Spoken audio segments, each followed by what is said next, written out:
शेरनी, कैसे हो? आशा करता हूँ अच्छे ही होंगे।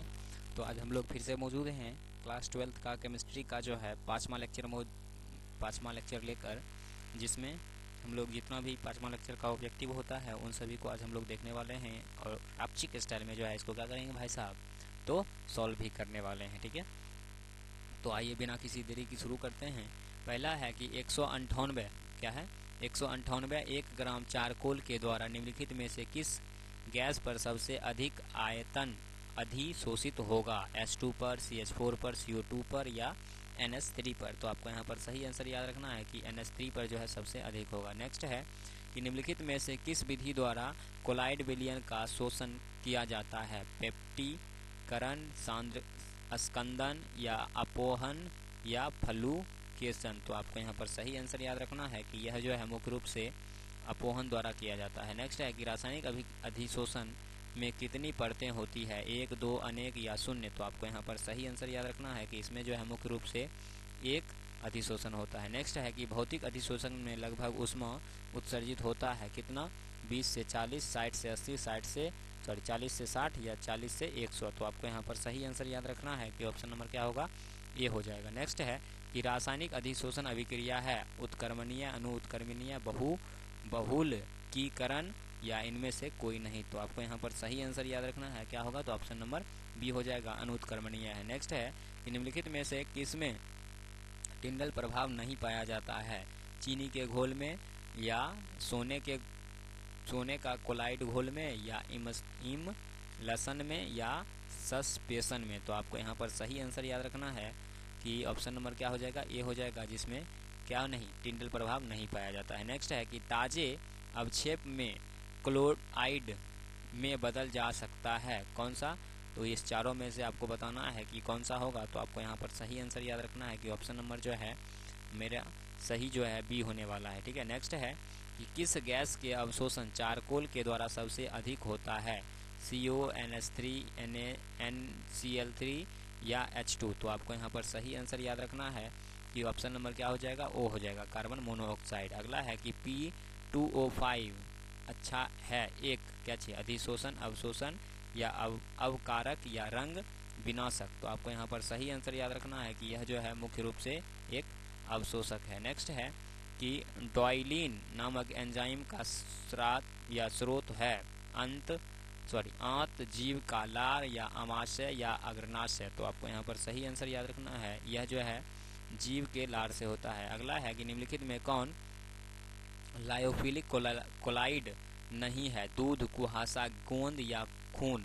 तो आपको यहाँ पर सही आंसर याद रखना है कि यह जो है कुहासा होगा। नेक्स्ट है कि विलायक विरागी कोलाइड कहलाता है लायोफिलिक कोलाइड के साथ, लायोफोबिक कोलाइड के साथ, ना लायोफोबिक ना लायोफोबिक या इनमें से कोई नहीं? तो आपको यहाँ पर सही आंसर याद रखना है कि ऑप्शन नंबर क्या हो जाएगा? बी हो जाएगा। नेक्स्ट है कि विलायक स्नेह कोलाइड कहलाता है लायोफोबिक, ना लायोफेबिक, ना लायोफोबिक या इनमें से कोई नहीं? तो आपको यहाँ पर सही आंसर याद रखना है कि ऑप्शन नंबर ये हो जाएगा, यह जो है एक लायोफोबिक कहलाता है। नेक्स्ट है कि दूध एक उदाहरण है जैन का, निलंबन का, सॉल का या पायस का? तो आपको यहाँ पर सही आंसर याद रखना है कि दूध जो है एक प्रकार का पायस का उदाहरण है। नेक्स्ट है कि निम्नलिखित में से किसके लिए हिमांक का अवनमन अधिक होगा या अधिकतम होगा? K2SO4 का, NaCl का, यूरिया का या ग्लूकोज का? तो आपको यहाँ पर सही आंसर याद रखना है कि K2SO4 का अधिक होगा। नेक्स्ट है कि निम्नलिखित में से कौन अनुसंख्यक गुणधर्म नहीं है? हिमांक का अवनमन, प्रकाशीय क्रियाशीलता, वाष्प दाब का अवक्षेपण अवनमन या क्वथनांक का उन्नयन? तो आपको यहाँ पर सही आंसर याद रखना है कि ऑप्शन नंबर क्या हो जाएगा? तो बी हो जाएगा। नेक्स्ट है कि सामान्य ताप दाब पर किसी गैस के 1 मोल का आयतन होता है 11.2 लीटर, 22.4 लीटर, 10.2 लीटर या 22.8 लीटर? तो आपको यहाँ पर सही आंसर याद रखना है कि 22.4 लीटर। कभी कभी शॉर्ट में पूछता है कि STP पर सामान्य गैस के आयतन का दाब होता है, तो याद रखिएगा 22.4 लीटर। नेक्स्ट है कि निम्नलिखित में से सबसे प्रबल लिविसिक अम्ल है? BF3, BCl3, BR3, BI3? तो आपको यहाँ पर सही आंसर याद रखना है कि सही आंसर क्या होगा? तो ऑप्शन नंबर जो है डी हो जाएगा, BI3। अगले है कि 234.2 ग्राम चीनी के घोल में 34.2 ग्राम चीनी है घोल का मोलर सांद्रण क्या होगा, 0.1, 0.5, 5.5 या 55। तो आपको यहाँ पर सही आंसर याद रखना है कि इसका कितना होगा, तो भाई साहब ऑप्शन नंबर बी हो जाएगा, 0.5 होगा। नेक्स्ट है कि 5% के शुगर या अनुभार उसका 342 होता है, आपको पता होगा। आइसोटोनिक है 1% घोल x के साथ x का अनुभार कितना होगा, 34.2, 171.2 या 68.4 या 136.8। तो आपको यहाँ पर सही आंसर याद रखना है कि इसमें जो है क्या होगा, 171.2 होगा। नेक्स्ट है किसी विलयन के 200 मिलीलीटर के 2 ग्राम NaOH में घुलाया जाता है तो विलयन की मोललता क्या होगी, 0.25, 0.55 या 10। तो आपको यहाँ पर सही आंसर याद रखना है कि ऑप्शन नंबर क्या हो जाएगा, ए हो जाएगा, 0.25। ठीक है। नेक्स्ट है कि नेक्स्ट क्या क्वेश्चन कि जानतव, हाँ, जानतव झिल्ली के छिन जाने वाला विलयन कहलाता है समांगी विलयन, कोलाइड विलयन, निलंबन या अवक्षेपण का विलयन। तो आपको यहाँ पर सही आंसर याद रखना है कि ऑप्शन नंबर क्या हो जाएगा, ए हो जाएगा, समांगी विलयन। निम्नलिखित में से कौन कोलाइड घोल नहीं है, जल, गोंद, दूध या धुआं। तो आपको यहाँ पर सही आंसर याद रखना है कि ऑप्शन नंबर क्या होगा, ए होगा। ठीक है, जल। अगला है कि टिंडल प्रभाव प्रदर्शित होता है वास्तविक घोल के द्वारा, कोलाइड के द्वारा, घोल के द्वारा या इनमें से कोई नहीं। तो आपको यहाँ पर सही आंसर याद रखना है कि ऑप्शन नंबर क्या हो जाएगा, ये हो जाएगा। नेक्स्ट है कि अपमार्जक को कहा जाता है पृष्ठ, सक्रिय, निलंबन, कोलाइड या इनमें से कोई नहीं। तो आपको यहाँ पर सही आंसर याद रखना है कि ऑप्शन नंबर क्या हो जाएगा, ए हो जाएगा। नेक्स्ट है कि तेल तथा पानी के संयोग से बना कोलाइडी विलयन कहलाता है जियोलाइट, पायल्स या मिसेल या इमलोशन। तो आपको यहाँ पर सही आंसर याद रखना है कि सही आंसर क्या होगा, तो ऑप्शन नंबर डी होगा। नेक्स्ट होगा यूरिएज उदाहरण है अम्ल क्षार उत्प्रेरक का, एक एंजाइम का, एक कोलाइड का या एक अपमार्जक का। तो आपको यहाँ पर सही आंसर याद रखना है कि यह जो है मुख्य रूप से एक एंजाइम का उदाहरण है। नेक्स्ट है कि दूध में से कौन सा द्रव स्नेह कोलाइड होता है, दूध, गोंद, कुहासा या रक्त। तो आपको यहाँ पर सही आंसर याद रखना है कि ऑप्शन नंबर क्या होगा, बी होगा, गोंद।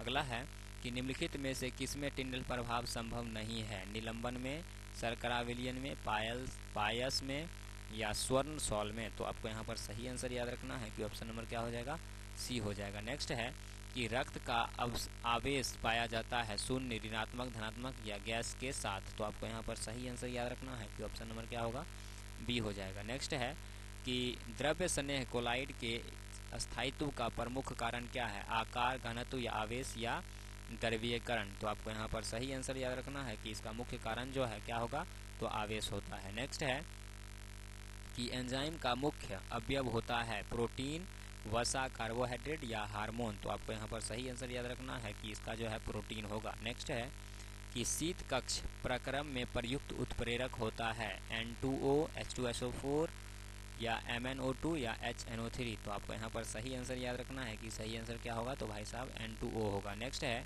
कि कोलाइड कणों के आकार निम्नलिखित में से किसके बीच होता है, 10⁻7 से 10⁻9 सेंटीमीटर के बीच, 10⁻9 से 10⁻−11 सेंटीमीटर के बीच, 10⁻−5 से 10⁻−7 सेंटीमीटर के बीच, 10⁻−2 से 10⁻−3 के सेंटीमीटर के बीच। तो आपको यहाँ पर सही आंसर याद रखना है कि 10⁻−5 से 10⁻−7 के बीच होगा। स्टार्च का या स्टार्च के जल अपघटन में निम्नलिखित में से किस एंजाइम का उपयोग होता है, माल्टोज, लाइमेज, इंडर वेटेज या डाइएस्टोज। तो आपको यहाँ पर सही आंसर याद रखना है कि सही आंसर क्या होगा, तो डाइएस्टोज होगा। नेक्स्ट है भौतिक अधिशोषण की क्रिया होती है कक्षिक ताप पर, किसी भी ताप पर, उच्च ताप पर या अति निम्न ताप पर। तो आपको यहाँ पर सही आंसर याद रखना है कि ऑप्शन नंबर क्या होगा, ये हो जाएगा। नेक्स्ट है कि निम्नलिखित में से द्रव्य स्नेह कोलाइड का उदाहरण है स्वर्ण, कोयला, गंधक या जिलेटिन। तो आपको यहाँ पर सही आंसर याद रखना है कि ऑप्शन नंबर क्या हो जाएगा, तो डी हो जाएगा। नेक्स्ट है कि x/m तथा p के मध्य वक्र कहलाता है अधिशोषण समतापी वक्र, भौतिक अधिशोषण वक्र, अधिशोषण समदाबी वक्र, परासरणित वक्र। तो आपको यहाँ पर सही आंसर याद रखना है कि सही आंसर क्या होगा, तो भाई साहब इसका सही आंसर जो है ऑप्शन नंबर ए होने वाला है, अधिशोषण समतापी वक्र। अगला है कि रासायनिक अधिशोषण की दर है दाब बढ़ने से घटती है, दाब पर निर्भर नहीं रहती है, एक वायुमंडलीय दाब पर अधिकतम होती है या दाब बढ़ने से बढ़ती है। तो आपको यहाँ पर सही आंसर याद रखना है कि यह जो है दाब बढ़ने पर बढ़ जाती है। नेक्स्ट है कि कोलाइड सॉल है वास्तविक विसमांगी सॉल, निलंबन या समांगी सॉल।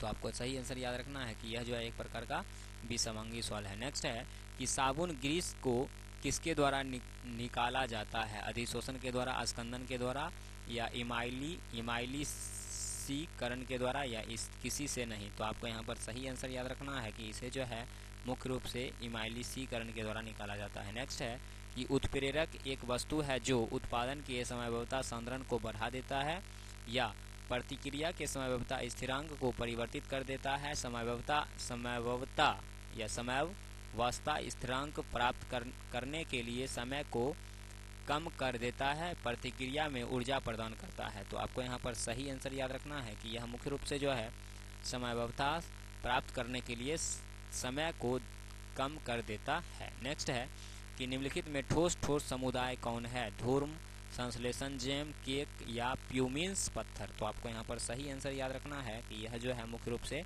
संश्लेषित जेम है। अगला है कि ठोस तरह पर गैस के अधिशोषण के लिए log mx/m और log p के बीच ग्राफ रेखीय होता है। ग्राफ की ढाल स्लोप बराबर होता है किसके बराबर, k के बराबर, इन के बराबर, log के बराबर या 1/n के बराबर। तो आपको यहाँ पर सही आंसर याद रखना है कि यह मुख्य रूप से जो है log k के बराबर में होगा। किसके बराबर में होता है, तो log k के बराबर में होता है। ठीक है, तो भाई साहब इस प्रकार से हमने चैप्टर 5 का जितना भी ऑब्जेक्टिव था उन सभी को सॉल्व किया। ठीक है, तो आज के लिए इतना ही रहने दीजिए, देखेंगे विशेष अगले क्लास में। तब तक के लिए जय हिंद।